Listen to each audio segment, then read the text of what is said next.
উনি আমাদের দেশনেত্রী, এরকম নেত্রী আসলে আমরা আর জানি না 100 বছরের মধ্যে পাবো কি না, যে নেত্রী দেশের সার্বভৌমত্ব এবং দেশের স্বার্থের পক্ষে উনি সবসময় আপোষহীন ছিলেন, কোনো দিন আপোষ করেননি। আর উনি যেটা রেখে গেছেন, ওনার যে অভাবটা আসলে পূরণ হবে না, তারপর উনি যে আদর্শ রেখে গেছেন, সেই আদর্শ যদি আমাদের জনাব তারেক রহমান যদি ফলো করেন, তাহলে আগামীর বাংলাদেশ সম্ভাবনাময় বাংলাদেশ হবে ইনশাআল্লাহ।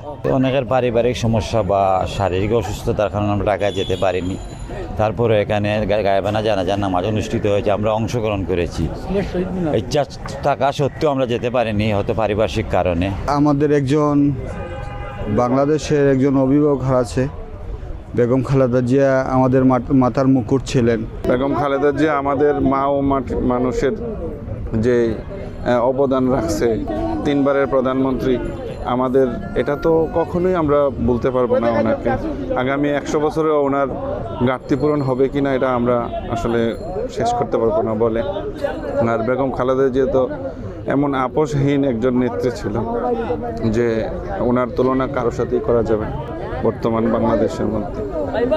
এই জন্য আমরা অনেক বেশি আবেগ আপ্লুত যে বেগম খালেদা জিয়াকে আমরা হারাইয়া আমাদের যে দেশের যে ক্ষতি বা অপূরণীয় ক্ষতি, এইগুলি আমরা কখনোই ভুলব না আর কি। বেগম খালেদা জিয়া অনেক শ্রদ্ধার একজন নেত্রী ছিলেন।